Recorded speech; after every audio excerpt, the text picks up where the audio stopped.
अब स्टूडेंट्स हम लोग देखेंगे यंग्स डबल स्लिट एक्सपेरिमेंट को, जिसमें दो स्लिट्स की मदद से जो कि कोहेरेंट सोर्सेज की तरह बिहेव करेंगी, लाइट के इंटरफेरेंस पैटर्न को ड्रॉ करेंगे on the screen.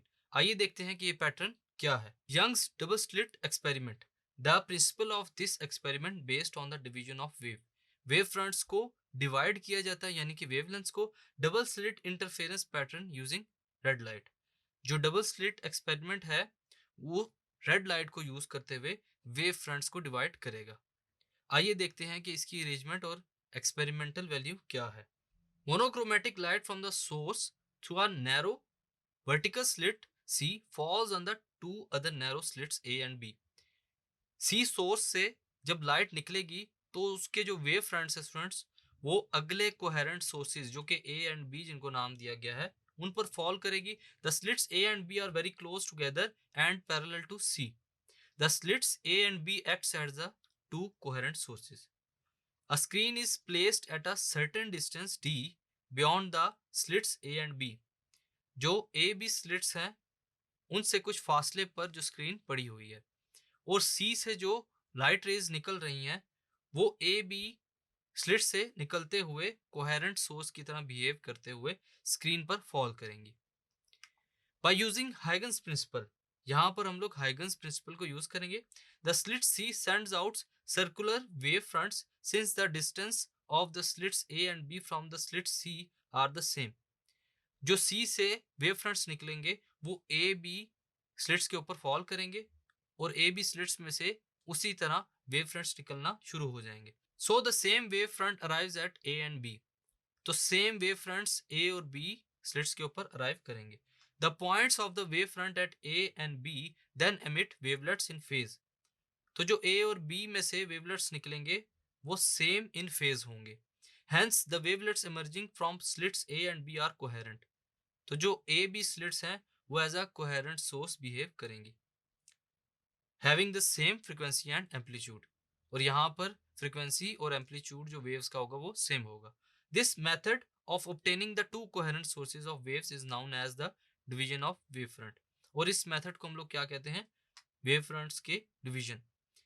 As the slit A and B are narrow enough so the diffraction causes emerging beams of light. A और बी बहुत ही नैरो हैं तो यहाँ से डायफ्रैक्शंस जो है वो अकर होंगी and spread light into the region beyond the slits. और जिसकी वजह से लाइट जो है वो स्प्रेड होगी beyond the point A and B. The superposition of wave from slit A and B produces interference. अब यहाँ पर जो वेव्स के दरमियान सुपरपोजिशन होगी वो क्या प्रोड्यूस करेगी students? Interference. Constructive interference occurs all along the solid lines and bright fringes are observed. Constructive interference occur होगी जो सॉलिड लाइंस हैं उनके along, whereas destructive interference occurs along the broken line and dark fringes are seen। और जो broken lines हैं उसके along क्या होंगी? dark fringes। और इन dark fringes की वजह से वहां पर destructive interference occur होगी। Here D is the separation between the slits A and B। Diagram में जो D है separation है between A और B slits के। L is the distance of the slit। L क्या है? slit का distance from the screen and O is the center point of the screen। अब बात करते हैं कंस्ट्रक्टिव इंटरफेरेंस की, कि जैसे ही ए बी स्लिट से वेव फ्रंट्स निकलेंगे तो कैसे पैटर्न जो है वो कंस्ट्रक्टिव इंटरफेरेंस का बनेगा। The path difference between the waves reaching the point O from slits A and B is zero. जो पाथ डिफरेंस है ए बी से जो वेवलेट्स निकल रही है उनका जीरो होना चाहिए। So they arrive there in the same phase, ताकि वो जो स्क्रीन है वहां तक सेम फेज में पहुंच जाए। And constructive interference take place at point O, hence bright fringes observed. तो हमें स्क्रीन पर ब्राइट फ्रिंजेस ऑब्जर्व होंगी। The waves travelling from the slit B to a point P. जो वेव्स हैं वो ट्रेवल कर रही हैं स्लिट बी से पॉइंट पी तक। On the screen covers distance S. तो जो वेव्स हैं वो कितना डिस्टेंस कवर कर रही हैं? S. Further than that from the slit A. Applying the condition of constructive interference, यहाँ पर हम लोग कंस्ट्रक्टिव इंटरफेरेंस की कंडीशन को अप्लाई करेंगे। The point P will be in bright region if the path difference S is an integral multiple of wavelength lambda. जो point P है वो ब्राइट रीजन होगा कब? जब पार्ट डिफरेंस जो है हमारे पास वो इंटेग्रल मल्टीपल होगा किसके? वेवलेंथ के। सो बी पी जो हमारे पास बी पॉइंट से सोर्स निकल रही है B to P minus A and P, इन दोनों लाइंस को आपस में माइनस करेंगे which is equal to S. ये दोनों किसके इक्वल हैं? एस के, जो कि किसके इक्वल होंगी? 0 lambda two lambda part difference wavelength के, जो कि इंटेग्रल मल्टीपल है हमारे पास 0 1 2 up to so on. B Q is equal to S, B Q जो है हमारे पास वो किसके इक्वल है? एस के, which is equal to M lambda, जो कि इक्वल है एम लैम्डा के। वेयर एम यहाँ पर क्या होगा? 0 plus minus 1 plus minus 2 plus minus 3 up to so on.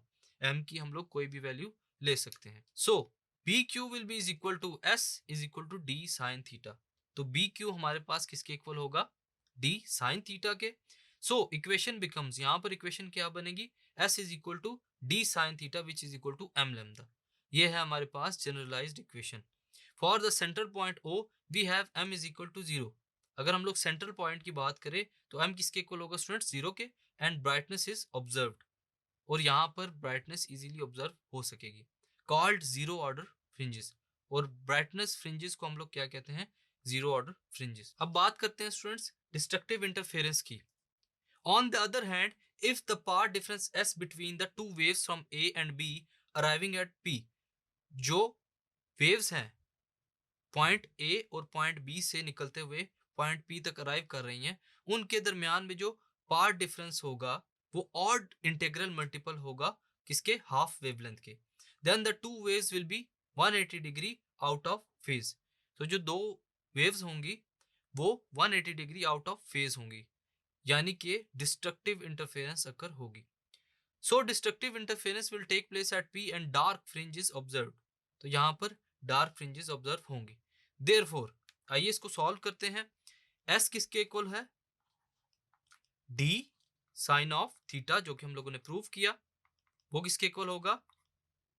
Lambda by 2, 3 lambda by 2, 5 lambda by 2, odd integral multiple of wavelength जो कि हाफ है। और डी साइन थीटा को हम लोग लिख सकते हैं स्टूडेंट्स m प्लस 1/2, जो कि डिस्ट्रक्टिव इंटरफेरेंस के लिए है, जहां पर m किसके इक्वल होगा students? 0 plus minus 1 plus minus 2। Position of fringes on the screen, position of fringes on screen. To locate the position of mth order bright or dark fringes on the screen, we have to find an expression for its vertical distance y। जो vertical distance y है, हमने उस expression को find करना है from the central point o। जो central point o है वहां से जो वर्टिकल डिस्टेंस कितना बन रहा है उसको फाइंड करने के लिए हम लोग क्या करेंगे? mth ऑर्डर ब्राइट और डार्क फ्रिंजेस को फाइंड करेंगे on the screen. To do so consider the two triangle, हम लोग दो ट्राइंगल्स को कंसिडर करते हैं जो कि डायग्राम में शो हो रही हैं। एक triangle A B Q and जो दूसरी ट्राइंगल है पी ई ओ। इन दो ट्राइंगल्स को कंसिडर करेंगे जो कि सिमिलर हैं किसके? Right angle triangles. So S over Y किसके इक्वल होगा students? A B over E P, जैसा कि आप लोग देख सकते हैं डायग्राम के अंदर, which is equal to D over P E. A B हमारे पास किसके इक्वल है? डी, और ई पी को हम लोग पी ई लिख सकते हैं। इसको हम लोग इक्वेशन 1 का नाम देते हैं। In actual experiment y is less than l, जो y है वर्टिकल डिस्टेंस वो बहुत ही कम होता है लेंथ से, and p is equal to E O which is equal to l। p e is equal to E O approximately equal होगा, और ई ओ किसके इक्वल है स्टूडेंट्स? l के। अगर हमारे पास जो y है वर्टिकल डिस्टेंस वो बहुत ही स्मॉल हो। So the above equation becomes, तो अबव इक्वेशन क्या बन जाएगी? s over y which is equal to d over l। और यहां से अगर हम लोग y की वैल्यू निकालना चाहें तो y किसके इक्वल होगा? l s our d। For mth bright fringes, अब ब्राइट फ्रिंज की बात करते हैं, mth ब्राइट फ्रिंज, फिर इसके बाद बात करेंगे डार्क फ्रिंज की। To locate the position of mth bright fringe by putting the value s for constructive interference. अब हम लोग s के लिए क्या करेंगे, कंस्ट्रक्टिव इंटरफेरेंस की वैल्यू को पुट करेंगे फॉर ब्राइट फ्रिंजेस। लिखते हैं y ब्राइट किसके इक्वल होगा students, 0 l lambda by d and 2 l lambda by d and 3 l lambda by l up to so on। ये है हमारे पास constructive interference for the value of y। फिर लिखेंगे y m ब्राइट।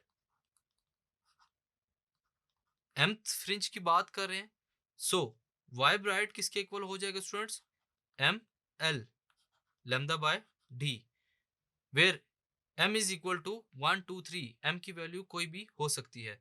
सो इस equation की मदद से हम लोग स्टूडेंट्स जो ब्राइट फ्रिंज है, mth ब्राइट फ्रिंज, उसको हम लोग फाइंड कर सकते हैं। अब करते हैं डार्क फ्रिंज के लिए, for mth dark fringe to locate the position of mth dark fringe by putting the value of s for destructive interference। s की वैल्यू पुट करेंगे for destructive interference, y dark will be equal to l lambda by 2d, also 3l lambda by 2d, इसी के साथ 5l lambda by 2d up to so on। ये हम लोगों ने equation लिख ली किसके लिए, डार्क फ्रिंज के लिए। So y for dark fringes is equal to m plus 1/2 into l lambda by d। So ये इक्वेशन है किसके लिए, mth डार्क फ्रिंज के लिए। सो स्टूडेंट्स अभी हम लोगों ने देखा कि कैसे जो फॉर्मूलाज यूज करते हुए हम लोग फ्रिंजेस हैं ब्राइट और डार्क जो कि mth फॉर्म में होंगे, हम लोग उसको फाइंड कर सकते हैं। हमारे पास जो फ्रिंजेस पैटर्न होगा डार्क और ब्राइट, उनके दरमियान में जो स्पेसिंग होती है स्टूडेंट्स, उसको हम लोग क्या कहते हैं, fringe spacing. For first and second order bright fringes, उन ब्राइट फ्रिंजेस के दरमियान में जो स्पेसिंग होती है हम लोग कंसीडर करते हैं फर्स्ट और सेकंड ऑर्डर फ्रिंज, यानी कि पहली और दूसरी ब्राइट फ्रिंज, और उसके दरमियान में जो स्पेसिंग होगी उसको कैसे फाइंड कर सकते हैं, आइए देखते हैं। Fringe spacing fs is equal to 2l lambda by d minus l lambda by d। यह है fringe spacing between first and second order bright fringes. Solve करते हैं तो फ्रिंज स्पेसिंग किसके इक्वल होगा स्टूडेंट, हमारे पास l lambda by d। The fringe spacing between first and second order dark images. Dark images के लिए अगर हम लोग लिखना चाहें, जैसा कि हम लोगों ने देखा कि ब्राइट फ्रिंजेस के लिए जो स्पेसिंग है वो l into lambda by d है, जो कि फर्स्ट और सेकंड ऑर्डर ब्राइट फ्रिंज की थी। इसी तरह फर्स्ट और सेकंड ऑर्डर डार्क फ्रिंज के लिए भी हम लोग फाइंड करेंगे। Fringe spacing for dark images किसके इक्वल होगा, 3l lambda by 2d minus l lambda by 2d, दोनों को माइनस करेंगे। फ्रिंज स्पेसिंग किसके इक्वल होगी, l lambda by d। So students ये है हमारे पास fringe spacing between bright and dark fringes. So students Young's double split experiment के थ्रू हम लोगों ने ऑब्जर्व किया कि कैसे कंस्ट्रक्टिव और डिस्ट्रक्टिव इंटरफेरेंस पैटर्न ऑब्जर्व किया जा सकता है by using slits and coherent sources. Thank you.